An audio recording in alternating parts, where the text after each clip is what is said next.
Hello, everybody. My name's Rick McCutcheon. I'm a Dynamics 365 MVP, and we have an excellent subject and presenters today on this Click Learn MS Dynamics World presentation, where we're going to talk about planning for digital adoption success. And this session is going to be, based around the CRM product, but whatever we you want to expand this to, it's pretty consistent for anything in the dynamic stack. So let's get started. And I want to introduce our speakers. So Dan, over to you. Tell the people who you are and what you do. Thank you, Rick. It's a pleasure to be here today. My name is Dan Madden. I'm a director at Ascensus. I've been here roughly 6 years, and prior to that, I was at another financial services firm for 13 years, widely focused on CRM technologies. That's basically, what I have helped in a nutshell. And what Ascensus does, we basically help millions save for a better future. Okay. And, I've known Dan for quite a few years now, and we've worked together in the Dynamics user community. And we've done a lot of work around digital adoption. So we're really happy that we had Dan be able to join us today. And over to you, Marquise. Hi, everyone. My name is Marquise Caldwell. So thanks for having me on, Rick and Dan. It's nice to be with you guys.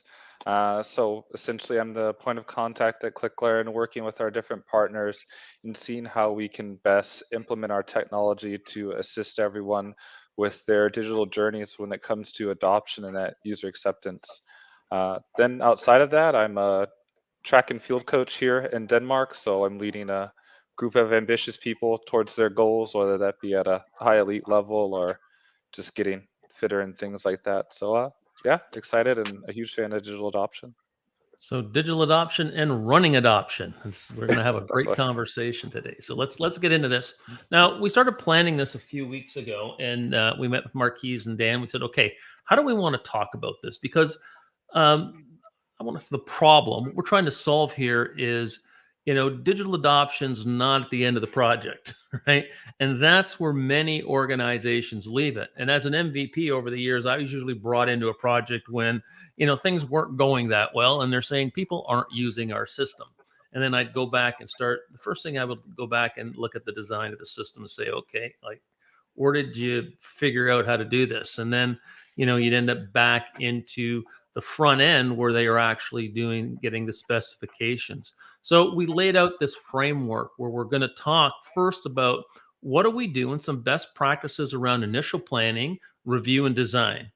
Then we're going to say, okay, once we kind of figure out what we're going to build, we got to build it. So what are some best practices when working with developers and systems integrators around building this? And then we're going to get to a rollout phase.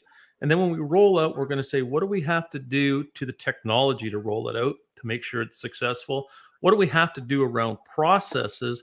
And then how do we take care of our people? Because, if I'm moving from, let's say, an on-prem system to the cloud, a lot of things are going to change. And then finally, we'll end up on the user adoption. But in this bracket, we're really going to focus on, after we've rolled out the product, how do we make sure that digital adoption stays consistent? Because in the cloud world, applications are changing every day. So let's get started. We're going to talk about initial planning, review, and design.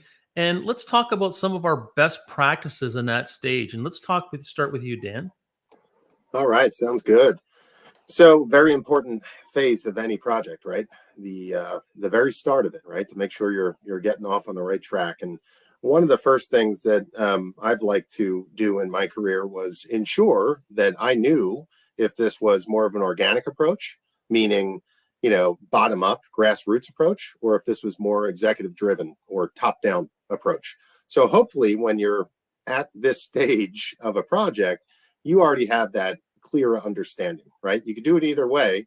Is one way either easier than the other? Of course, right? Having that top-down push, having executive alignment certainly helps. For me in my career, I've been blessed with early on in my career being what I would call as a jack of all trades, master of none. I was more of a business side user who ultimately landed more on the IT side. But having that business knowledge, I thought, was imperative. And even though there's certain people here listening to the call on the business side versus the tech side, there's ways to bridge that gap either way, right? So what I like to do is certainly focus on areas for the business that will drive adoption inherently through driving your user base efficiencies or revenue growth or customer service efficiencies, really anything that's going to empower them to do their jobs more effectively. How do we do that in initial planning? Right? We have a tight partnership with the business. We job shadow, we find meaningful wins, and we basically just try to solve business and data needs. That ultimately sets us up in a very good spot to be successful going forward as we progress through these stages. One of the other things that I think is imperative to know is this a business-owned project or is this a technology-owned project? Right? Having that alignment, I think, is very key in these early stages as we move through initial planning into review. Right? Because the review, you need a solid understanding of the business requirements to ensure that they're aligned in ultimately what you're designing.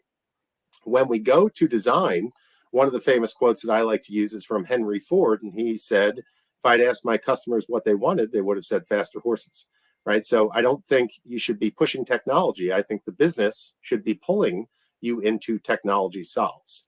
That's where we draw in end user input through identifying our champions.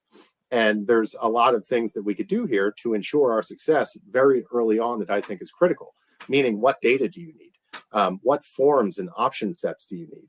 Basically streamline the system so that you're setting your users up for success in the form of they want to use this system. They're not being forced to use this system. And another key thing I think here is very important is something I learned, again, very early in my career is the worst place to be in business is on the wrong side of a good idea. So I think if you're setting the stages up correctly at the very front end of this project, you're ultimately ensuring your success as you move through into further stages of this with build, rollout, adoption, etc. Thanks, Dan. And I really want to focus in on one of the things you said about whether this is driven down by the business or driven up by the user base. If you're in an organization, how do you get both sides talking? Yeah.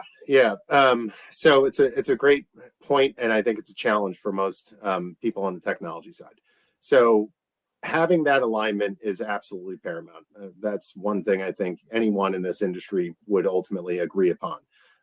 I've been blessed with having both ends of the spectrum, meaning bottom up grassroots approach versus top down. And I think one of the things that I've learned is when I didn't have that alignment, there is ways through CRM technology that you can get that alignment. For instance, one of the key things that got us from a bottom up to a top down push was to really use CRM for one of its strongest suits, and that was pipeline forecasting, right? So on the sales side, what are they driving as far as sales? There was disparate needs at one of my prior firms where we had very disparate pipeline reports rolling up to the president. One of the things that we did with CRM in the very early stages was solve that need by building robust goal reporting through CRM that harmonized all these various reports through opportunity tracking that ultimately gave the president and CEO of our business a unified view into what we were doing as far as sales, goal progression, things like that. As soon as we surfaced this dashboard with real-time data stemming from the opportunity entity of CRM, we ultimately went from, all right, the CRM person, i.e. me, and the sales team are trying to do some things through CRM to now the president is now very much bought in and asking, hey, what's the roadmap? What's coming next? When you have that alignment, ultimately inherently everything fell into place, right? So a very good partnership between the CRM staff, the team, the end users, the executive committee, but also business and technology now working together to solve their most important needs and get those on a roadmap so that the CRM team could better forecast their opportunities for moving innovation through the pipeline. And I think you nailed it there, Dan, because the value of CRM, the ROI on CRM is really the data, right? And if you can get people to understand the data and what they can get from the data, they get really excited. Marquise, would you like to add anything? Yeah, those are very insightful points, Dan. I really like the idea of communication throughout the organization, all the way from the sales team up to the president.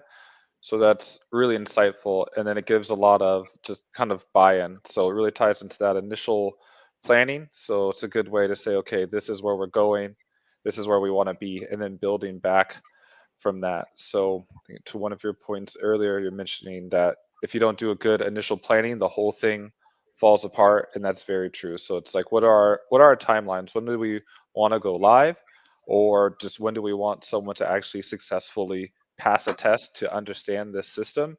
It's really good to then have that in place and say, all right, we're gonna need 3 months for user acceptance testing when you're doing your initial planning. Then you're going to have that being reviewed by different project managers or stream leads as they're going through. And then it's good to probably have some end users involved as well. So as you're mentioning from the business side of things, when you're designing everything, because something that you build may not fit the actual team itself for them to accomplish their goals. So it's yeah, design is definitely something that should be in there, and then tying into your roadmap idea. So yeah, thanks for all of that. I'm going to use it. And Marquise, I think you hit on something around the project plan. When I'd go into a failed CRM app, project, there wasn't usually a very good project plan. And this is what I kind of lay out for people, saying I want to see a project plan that's broken into thirds. A third for how do you do your review, understand requirements, do your design. A third for building and testing this thing, and then a third of your task should be around rollout and digital adoption. And a lot of times there wasn't a project plan like that. As well, project plan with effort on it. So if I'm working with a partner, here's all the tasks and here's what the partner is going to do and how long it's going to take them. But internally, my staff, right? How long is it going to take them to be able to do it? So planning is really, really crucial from an early stage. So let's go to, build and test, we'll call it. Dan, what do we need to do at this point? Yeah. So think big, start small, simply stated, right? You're not going to solve the world's issues in a day, right? Or your organization's issues in a day. So that's one key thing that I think is imperative for any CRM project, right? You also have to think about inherently user acceptance, right? So that's another good reason to phase this approach.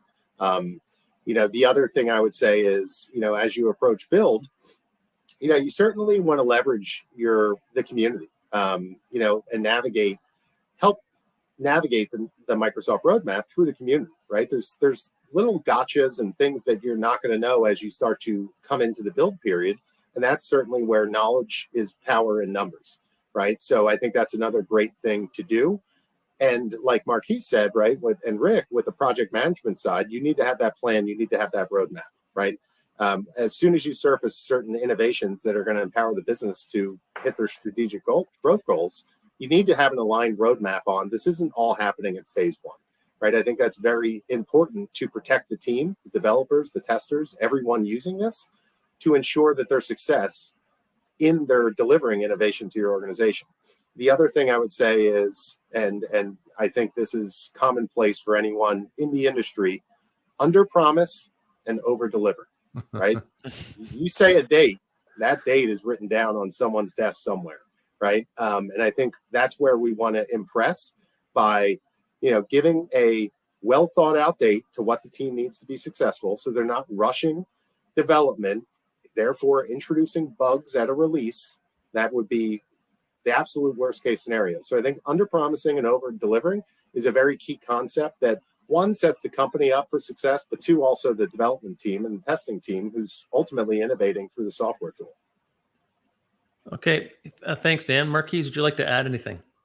Yeah, that's a very good insight on protecting the team and then having the date set in place so they know. What I was taking from that was the idea of setting expectations. So then this way everyone is on that same page. So it's saying, okay, you're going to be doing this, you're going to be doing that, and then we need to have this by that certain day. So this way people aren't too confused on what needs to be done during that build process, and then everyone is also aligned with that. And then kind of delving into the build side of things, it's definitely I think it's good to document how you're building. So if you think of a building, there's always a blueprint that the architect is reading from, or in this case could be a project manager. So this way you can document the process as you're going through, and then in a bit we'll be discussing rollout, but you want to know how you got to that build itself. So this way you're not just building something in a vacuum and then you release it. So if you're getting this feedback from the grassroots side of things, document how those ideas came up, why they're important, and then also if it's going to be a top-down approach, they should also be really documenting that build out so they can build trust with all of those at the grassroots level when they start to go forward. Thanks, Marquise. And if I want to talk a little bit about sort of this build stage and test stage, this is the real key area where we can start to look at the user interfaces, because when we're working at dynamic or working with dynamics, there's a lot of ways to lay out the interface. Do I use one tab? Do I use multiple tabs? Do I use a single page for my team to look at with all the data? And what order am I putting it in? What data do they use the most of? What's mandatory? And what is suggested type data as well? A lot of mobile teams want to use a mobile device such as a phone, and do they need the full interface on that phone, or is there some basic things that they cover around tasks and opportunities when they're out of the office? So I think at this stage, we can really work with those developers and systems integrators and figure out how we're going to do this to make it a simple interface for the users. So let's go to this rollout phase next and really talk about, we're going to be rolling out a lot of times new cloud technology for people with a lot of new processes that may, move not through just dynamics, but outside applications. And how do we make sure that the people can learn this in a consistent, stable manner? And let's start with you again, Dan. Yeah. So for one key point that I left out of build on purpose is for this exact reason of rollout, right? So at Ascensus, we're an agile development shop operating within a Scrum framework.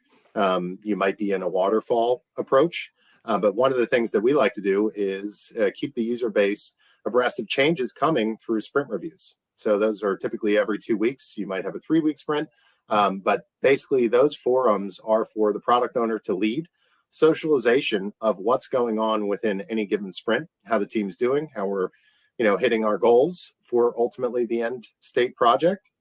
And that, I think, is imperative to keeping everyone abreast of what's going on, how we're doing, what roadblocks, what hurdles we're hitting, or if we're not, just how we're doing in general, if we're ahead of schedule, which is a best case scenario.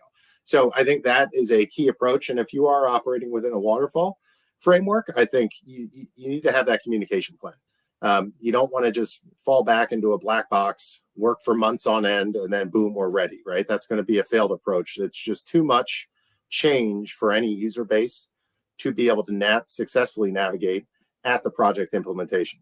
So that's, I think, a strategic difference for us at Ascensus is that we do have that ongoing alignment with the entire stakeholder base in the form of these sprint reviews to keep us aligned to what's happening with the rollout. Another thing that we like to do here is there's a lot of, obviously, people changes, inherently process changes, and technology changes, right? For us, it was moving from Dynamics on-prem to D365 online.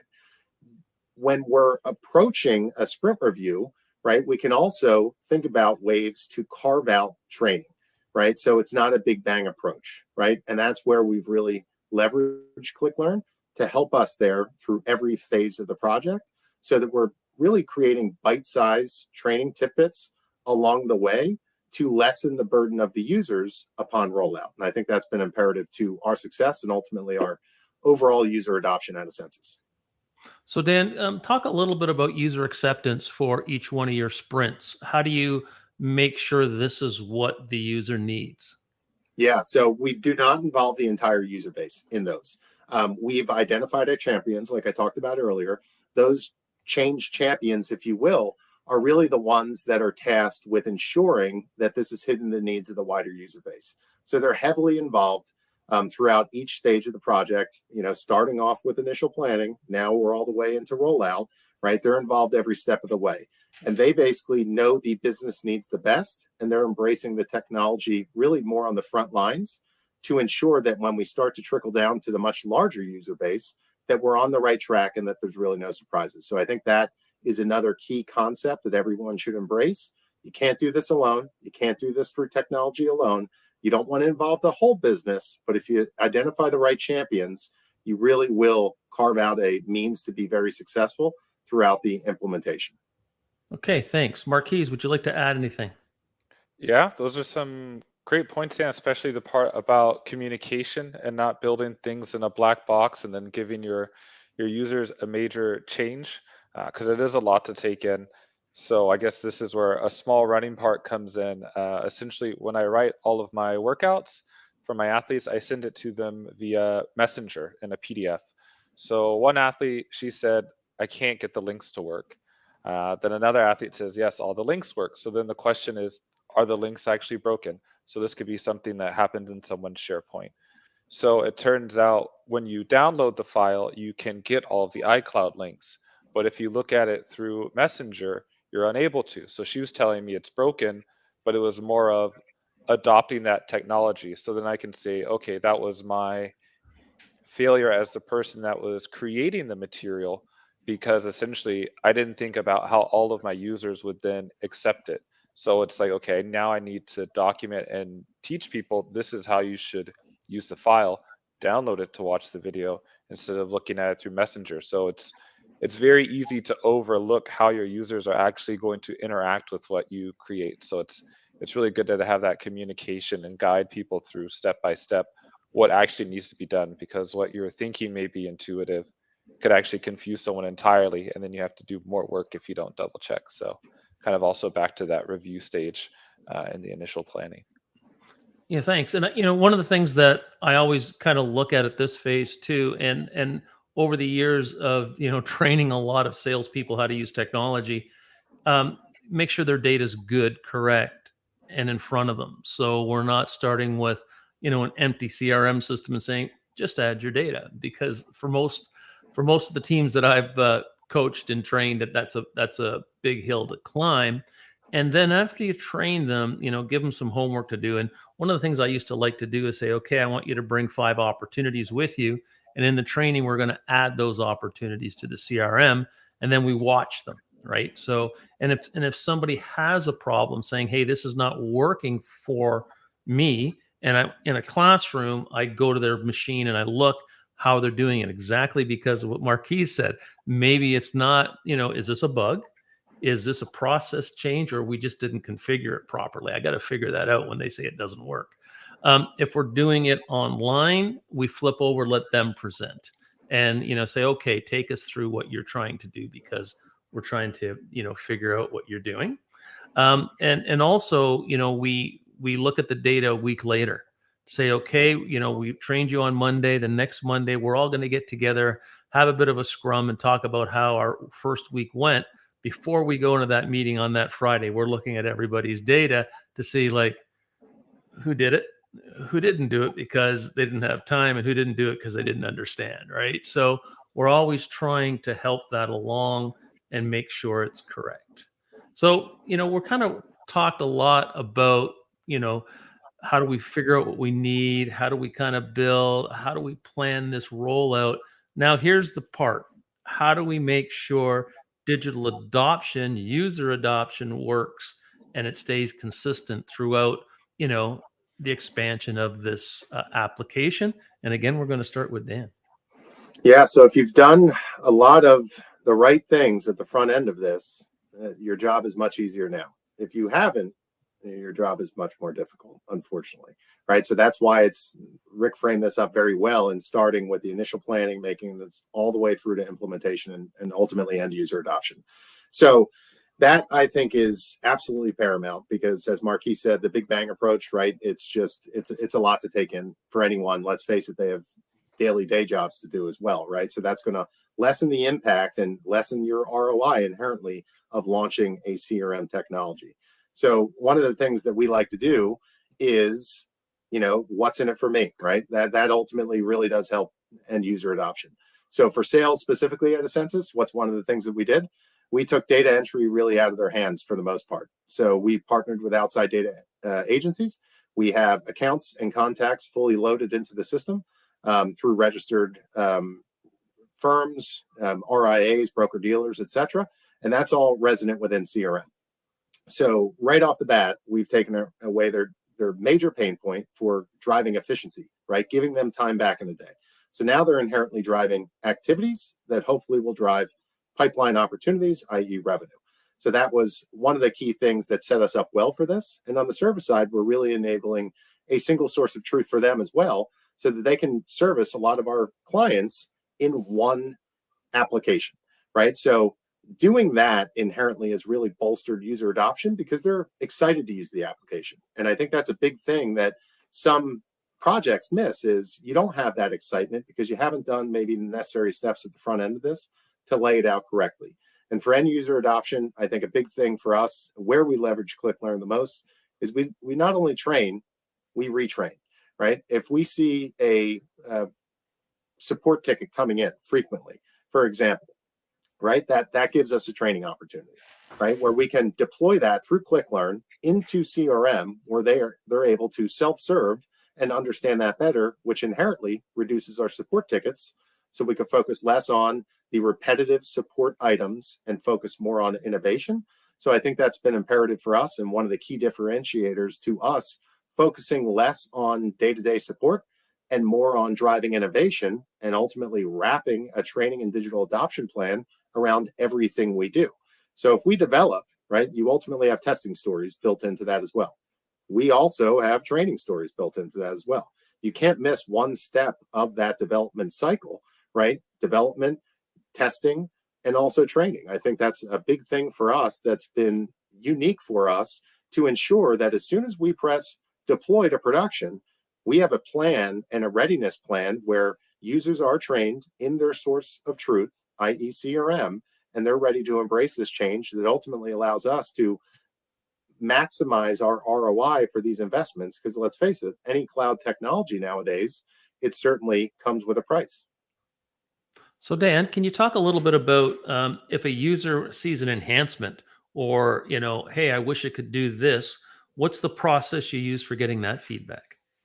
Yeah, so that's also through our support ticketing, right? So anything the user wants, from a bug to a enhancement request or an innovation request, that all comes through our ticketing queue. We like to have very clear, finite numbers on what we're spending time on via support versus innovation. And once an innovation ticket comes through, we also obviously have a prioritization process, right? We can't do everything that everyone wants. And what we try to do is tie back the innovation request to an ROI, right? What will this drive for the business? Is this going to increase our close rate, our deal value? Is it going to reduce our sales cycle? Is it going to drive service efficiencies? Everything we're doing is baked into what will this drive to the business. That inherently gets us a clear path to prioritization, better alignment with the executives. Then we ultimately start the build process and wrap in our digital adoption plan through training thereafter. Okay, thank you. Marquise, would you like to add anything? Yeah, the point Dan made about train and retrain, that is super important, as consistency is what leads to success. So, you don't want an Olympic gold medal showing up to practice once. So you definitely need to train and retrain in the environment that they need to be in. So this way they succeed. So I really think that's a good point, because a lot of times people say, oh, I trained you once. I logged into the LMS, I clicked my code of conduct off and did this training. But then if there's no opportunity to retrain, you can't set the expectation that someone's going to remember everything within their first week of work for the rest of their career, especially if you're making changes. So definitely always make that time to retrain the users. If there's a change that's drastic, definitely communicate and inform. So this way you're building trust with your teammates, because you're all one company. So, you'll have to work together to get further together. So definitely take that time to train and retrain, because if your colleagues are struggling in some way or another, you're going to end up struggling. So definitely keep that as an idea. Okay, Marquise, Dan, thanks for your time today. And I think I'll just sum this up as we're talking about CRM here mostly. It's really has to be owned by the business, because success is interactive experience, right? Interactive between that development team, the CRM management team, the user base, and the owners, the managers who want the information to run the business or to direct the business. So, building this whole ongoing interactive system of digital adoption is really, really important. So thanks again for your time. And I'm going to let Marquise tell us a little bit about ClickLearn. Yes, thank you guys so much for a great session. I learned a lot. Definitely stuff I'm going to implement in my personal life at ClickLearn and then also when coaching the athletes. But back to ClickLearn. So essentially, the idea is that we want to help you be able to help all of your end users in the best way possible. So this is going to be able to document your systems, document your processes, whether that be an entire workflow or just individual processes like creating a sales order or something like that. Also, if you're a Microsoft partner or anyone else that's implementing something, we're definitely here to assist you in providing documentation for your customers. So if that's ever in an RFI or something like that, or they're curious on what's your digital adoption strategy, you can always utilize ClickLearn to take you to that next level and get the success that you need for your customers and for yourselves as well. So Dan, is there anything that you'd like to add about ClickLearn? Yeah, I mean, we've partnered with them early in our stages of cloud transformation, right? And I think it was imperative for us to do so. We didn't have the budget to build out the front end staff. We'd rather have them more focused on innovation. So ClickLearn is our bridge to working more effectively in a highly evolving product. And I would say also with a 4,000 plus user base, which we've grown into, there's no better tool to look at than ClickLearn, in my opinion. Reason being, first and foremost, you have to respect that everyone has different learning styles, right? ClickLearn from, their perspective through their, IP and what they're running within their platform, giving users various approaches to what works best for them to learn. If they just want to be shown something through automation, or they want to try something and they want to be tested on something, right? There's very different approaches that ClickLearn offers out of the box that give your user base the best mode for them to move forward with training. And I want to thank them for their partnership thus far. Okay, thank you. And how do we get a hold of you, Marquise? Well, you can find me on LinkedIn. You can also reach me by email. So it's mca@clicklearn.com.